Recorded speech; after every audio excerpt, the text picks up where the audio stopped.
Seguinte, em relação ao jogo, na minha visão, a equipe começou bem, apesar do campo prejudicar um pouco o futebol, para sair jogando. A gente ainda teve um pouco de coragem, jogamos. Os primeiros 20 minutos, acho que até fazer o gol, a gente estava bem na partida, controlando o jogo, sem susto. A partir do momento que a gente fez o gol, a equipe preocupada em se defender deixou de jogar. Isso acabou fazendo com que o adversário crescesse dentro da partida. Em relação à segunda pergunta, obviamente, você citou alguns jogadores que vêm de fora, mas o Nuno você não citou. E o Nuno se adaptou muito rápido. Vai de jogador para o jogador. O Nuno se adaptou muito bem. Óbvio que a sequência de jogos ela é muito ruim para todos. O calendário é muito ruim, a gente não vai ficar falando aqui porque faz parte do futebol há anos, desde a época que eu jogava. Então, em relação aos jogadores estrangeiros, uns se adaptam um pouco mais rápido, outros demoram um pouco. O problema é que a gente quer matar as contratações e a resposta muito imediata. E alguns respondem muito bem, como é o caso do Nuno, outros demoram um pouco mais. O Lodge, na última partida e hoje, ele jogou bem. Sim, é um jogador que precisa do 1 contra 1, precisa a gente tentar potencializar o que ele tem de melhor a cada jogador, não só ele. Então, em relação a isso, no segundo tempo, quando você fica sem a bola, preocupado somente em se defender, passa uma impressão de que realmente a intensidade cai. Realmente ela cai muito, mas é muito devido a você não ficar com a bola. Você pode, em alguns certos momentos do jogo, você tentar controlar o jogo com a posse de bola. A gente tomou o gol porque numa transição ofensiva ali, a gente errou um passe e acabou gerando o gol do adversário. Se a gente tivesse um pouquinho mais de tranquilidade nessa situação, eu acredito que a gente poderia ter saído com um resultado melhor. Mas estamos vivos dentro da partida. Jogar aqui é muito difícil, o Operário é muito forte aqui, o campo realmente, como eu falei, prejudica muito a qualidade do futebol. Eu acho que a gente se preocupa muito com a qualidade, com a intensidade, mas ela parte do princípio também de ter um gramado adequado, não só aqui, mas como em todos os estádios. Boa noite, Felipe. Pare de ter vergonha de sorrir. Essa é a faceta da loja O Trevo. Ela consegue se adaptar a... Desde o primeiro tempo deu para perceber, até o Vasco já vencendo, você estava muito incomodado com a postura do Vasco não subir muito para marcar, pressionar alto o time do Operário e também com um espaço ali no meio de campo, né? Por essa pressão, o time da frente pressionava e atrás a defesa não subia, assim. Isso foi o que mais te incomodou? Foi essa falta de pressão ou, por exemplo, o time ter recuado quando estava sem a bola no segundo tempo? O que mais me incomodou na realidade foi você não ficar com a bola. A gente depois, como eu falei antes para o seu colega, a gente ficou, depois do gol a gente deixou de jogar. A gente poderia ter controlado o jogo da melhor maneira, mas infelizmente não foi possível.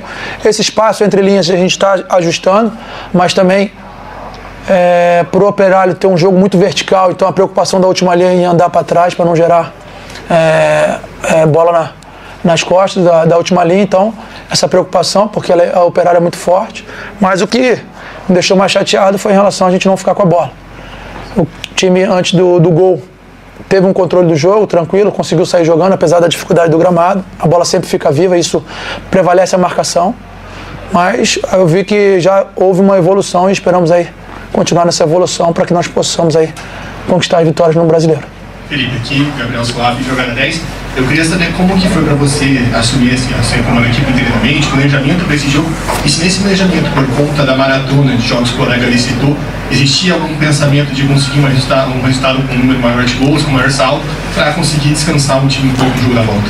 Não, na verdade, assim, o calendário ele prejudica bastante. A gente vai se reunir juntamente com os médicos, com o preparador físico, com os jogadores. O feedback do jogador é muito importante. A gente teve que fazer 2, 3 substituições porque os jogadores pediram para sair. O caso do Nuno, Piton, que está voltando, não jogou a última partida. Enfim, esse calendário realmente prejudica, o jogo é muito intenso. O Vasco tem um elenco muito qualificado e a gente vai procurar usar todo mundo. Acho que a oportunidade ela vai aparecer, o jogador tem que aproveitar da melhor maneira possível. E esperamos aí ter uma equipe bem mais descansada, um pouco mais organizada, para que nós possamos aí diante do Palmeiras conseguir a vitória. Felipe, boa noite. Ligue Quirbione, canal A Hora do Vasco. É importante falar com você que estava como diretor técnico, né? Tem um envolvimento mais assíduo na questão da gestão de elenco. Tem uma dúvida que o torcedor sempre nos pergunta nas redes sociais, que é em relação ao Capasso. Como a gente observa essa rotatividade do elenco, a falta de opções, a questão do cansaço mesmo que você falou, a gente tem agora uma oportunidade de falar diretamente com alguém que faça essa gestão. Diante do cenário difícil do Vasco financeiramente, o Capasso é o único zagueiro campeão do ano passado, né, campeão paraguaio, e automaticamente se torna um dos mais valorizados no mercado, nem que seja no mercado paraguaio. Porém, o Vasco suprimiu o Capasso. A gente está com uma dúvida do seguinte: a gente imaginava que o Carille seria o real responsável por ter afastado o jogador. Porém, o Carille foi mandado embora e o jogador não retornou aos trabalhos ao Vasco. Queria saber de você a real situação. A real situação que são as escolhas. O Capasso não faz parte do elenco do Vasco. Ele teve a oportunidade para sair. São escolhas. Se você gosta do Capasso, não tem problema nenhum. Mas não faz parte do elenco. O Capasso teve a oportunidade para sair, não quis sair, não faz parte. Se tiver que botar um jogador da base, eu vou botar. Mas o Capasso não faz parte. São as escolhas no futebol, a gente tem. Se o Capasso fosse realmente esse grande zagueiro, ele não teria saído do Vasco. É questão de escolhas. Você gosta dele, eu não gosto. A questão financeira. Financeiro o quê? Ele não quis sair. Vamos lá, o seu nome? Lineker, vamos lá. O Capasso tem contrato e ele apareceu 3, 4 propostas. O jogador não quis sair. É um direito dele, mas é um direito meu escolher quem faz parte do grupo do Vasco. Você gostando ou não, tem que aceitar. São decisões. Futebol, falar é muito fácil, fazer futebol é difícil. Próximo. Boa noite, Felipe Leandro, da Rádio MZ de Ponta Grossa, do Esporte Emoção. Queria que você fizesse uma análise, se você achou que foi justo. No primeiro tempo, tivemos, se não me engano, 2 boas oportunidades com o Ryan. Uma, ele chutou em cima do goleiro, poderia ter tirado um pouco mais, e o gol do Nuno. Depois do gol, o Operário cresceu na partida, criou algumas oportunidades. No segundo tempo, o Vasco deixou de jogar, teve algumas oportunidades, uma com o Lloyd, uma com o Alex Teixeira que bateu na zaga, se eu não me engano. Enfim, eu acho que pelo que as duas equipes apresentaram, acho que foi justo o resultado. Boa noite, Felipe. Jean do canal Atenção Vascaínos. Felipe, há 2 anos o Vasco meio que está condicionado a jogar para o Verratti. Até porque os números dele são excelentes, jogador goleador em todas as competições que o Vasco disputa. Qual é o grande desafio para um treinador do Vasco em jogos que o Vasco sofre, que o Vasco não fica com a bola e ele praticamente não participa do jogo, na fase ofensiva? Até se doa, tenta fazer a marcação, mas hoje, por exemplo, não teve nenhuma oportunidade. Como fazer com que o Verratti possa ser mais útil nesse tipo de jogo que o Vasco não consegue ter o controle e não consegue ser tão bom na fase ofensiva? Vamos lá. O Verratti vai passando, entrando no ano, ele vai ficando muito mais visado. Hoje o jogador, zagueiro, linha defensiva, ele nem olha para a bola, ele olha para o Verratti. Então a gente tem que criar mecanismo para que a gente possa criar soluções por dentro, para que o adversário fique preocupado também com essas situações, para que ele possa ter um pouco mais de liberdade. O Verratti é um jogador, é o melhor na bola aérea, então a gente precisa melhorar nesse aspecto. Acho que o campo desfavoreceu um pouquinho, ele ainda tentou criar algumas oportunidades, enfim, mas o time do Operário também é um time muito alto. Tinha, se não me engano, os 2 zagueiros e o volante, o primeiro volante, também de uma estatura muito grande, mas a gente vai trabalhar nesse sentido de ter conexões um pouco mais rápidas para que a gente possa ter, o Verratti possa ter um pouco mais de liberdade.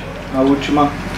Felipe, eu sou o Marcos, do portal Boca no Trombone de Ponta Grossa. Minha pergunta é mais no sentido da preparação para o jogo. O Operário vem de uma sequência negativa, são 4 jogos sem vitória, alguns jogos sem marcar. Eu gostaria de saber como foi a sua preparação para o jogo, inclusive você assumindo o time agora, mas como é que foi a sua preparação para esse jogo? Como é que foi a condição do elenco para esse time que não vinha ganhando? Como é que você conseguiu preparar? Como é que foi a sua motivação para o jogo? Como é que foi esse preparativo? A gente conversou, analisou o Operário. Acho que um jogo da Copa do Brasil é um jogo diferente, de 180 minutos. Sabemos que a gente poderia ter saído com um resultado melhor, mas a gente trabalhou durante a semana que a gente pudesse melhorar um pouco da parte ofensiva, criar várias oportunidades. Criamos algumas no primeiro tempo, principalmente, mas o Operário também tem a sua qualidade, o campo prejudicou bastante. E é importante que a gente vai decidir